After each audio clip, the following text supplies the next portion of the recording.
Hello. The second book of Chronicles, chapter 24, verses 1 and 2, read like this. Rehoboam went to Shechem, for all the Israelites had gone there to make him king. When Jeroboam son of Nebat heard this, he was in Egypt, where he had fled from King Solomon. He returned from Egypt. Solomon, son of David, was the rightful king by God's decree. Jeroboam was a man of no claim to the throne, but wanted power. On the news of Solomon's death, he returns to try and engineer his way onto the throne.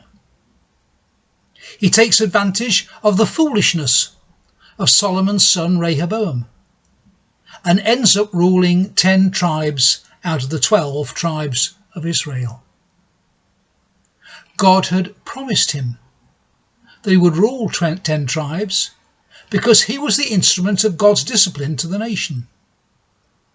Had he obeyed the small print in God's promise to him, maybe things would have gone well for him. But he quickly instituted the same worship of pagan gods that had caused God to take away the kingdom from David's line in the first place. The kings who succeeded Rehoboam in the south and Jeroboam in the north were what you would call a mixed bag. Few of them were godly, moral, or just. But you notice a difference in life in these two kingdoms. Throughout the years that 2 Chronicles records, there is stability in the south. Despite its continuing imperfections, father is succeeded by son. And over the next 113 years, there are only 4 kings. From the same start in the north, there are 7 kings in the first 49 years alone. And there is no natural succession. The crown is snatched from one to another, 5 out of these 7 by assassination. The majority of the people of Israel rise against Rehoboam, their rightful leader. And yet, despite his shortcomings, which he had, they would have had a happier time remaining under his rule than they did in rebellion. The southern kingdom lasted for nearly 1100 years.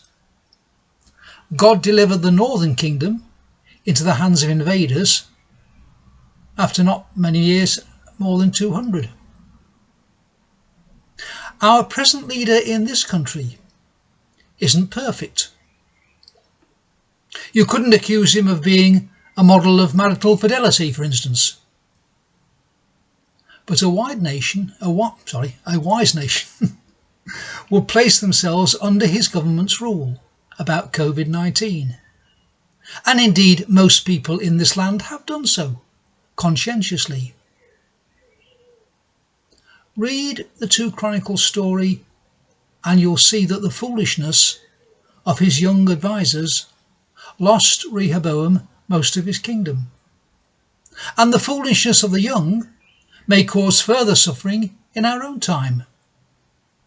While most of us have taken lockdown seriously, a small minority have demonstrated their lack of respect for government through street parties, raves and demonstrations. People I know in the NHS are bracing themselves for a second wave. And more disturbingly, we've seen the first terrorism-related deaths in the land for 3 years. It could be a coincidence, of course. But I wonder whether we'll look back on the pandemic as a time of peace and lawfulness. The Metropolitan Police will look back on it as a kind of golden age, when they had time and space to crack down on drug dealers and other miscreants, until police action on the other side of the Atlantic diverted them to having to control demonstrations. A lot more could be said about all of this, but I'll say goodbye for now. Goodbye.